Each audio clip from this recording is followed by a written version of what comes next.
Today I'm joined by Dave Wheeler, who is the Provincial Grandmaster for Lincolnshire. He's been in the job now for 6 years, and I'm going to ask him how it's gone. So Dave, how's the last 6 years gone?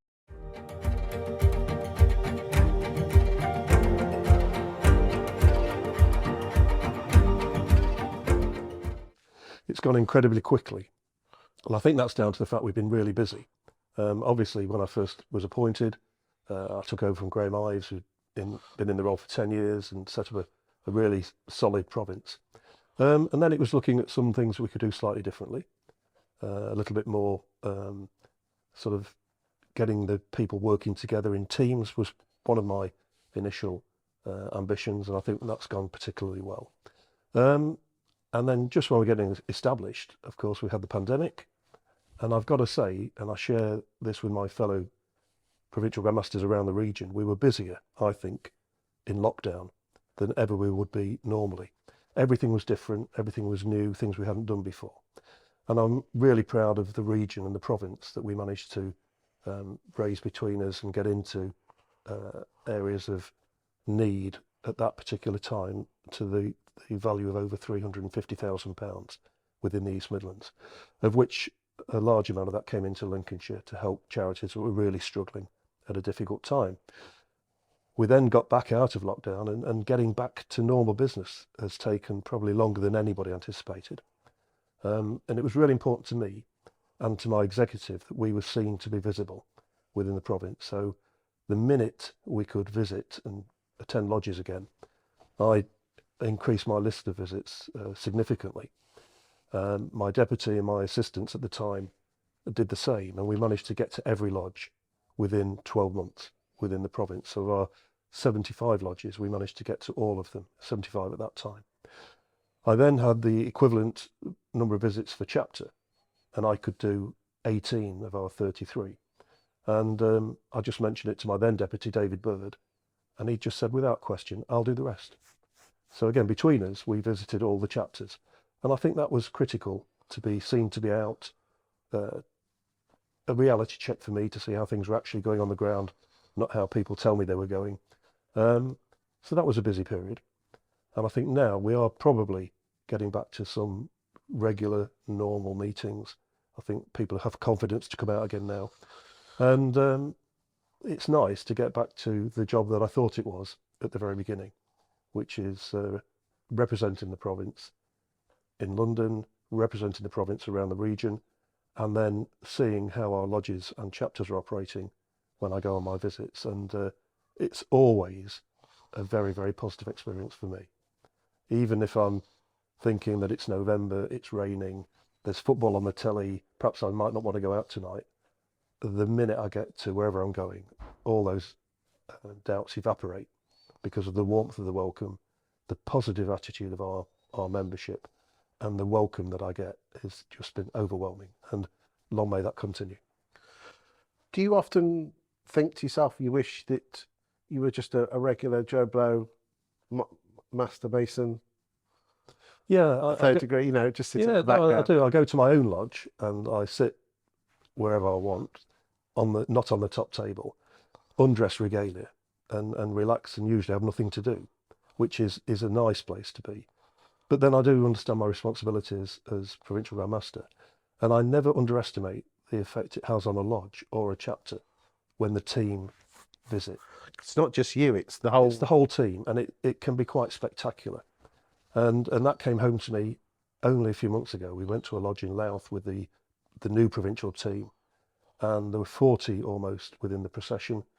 We went in, we went out, and as some of the newer guys said, well, we've never seen that before. They can't get to the provincial meeting because it's midweek and during the day, and they were just blown away by the ceremonial, if you like, and the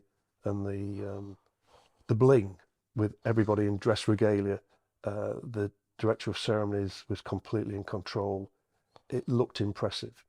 And I used to say to my previous director of ceremonies, Noel Fisher, and I say it now to Andy Ham, the current director of ceremonies, that we are not far off Grand Lodge standard, because we're not, and it is impressive. And for those who've managed to get to a quarterly communication at Grand Lodge, they will know exactly what I mean. That is a sight to see. It is so well executed, and I don't think we're very far from that standard, which again is credit to the people who make all the arrangements. Is there anything you would have done differently in the last 6 years? I think so. I think you can always look back and think of things we would have changed and done slightly differently. But then I do tend to try and live in the here and now. And I do try to look forward rather than back. You can spend a lot of time wasting time thinking we could have done this and we should have done that. But actually, I think 99% of what we've done has been positive. I think the response from our members to things that we've brought in around the county has been really positive. And I mentioned teams earlier on. Historically, it was one person doing one job: the provincial charity steward, the provincial almoner, the provincial secretary. They now all have teams, and we've discovered some really good people within the province that we didn't know we'd got, and we found a fantastic atmosphere of people that want to help.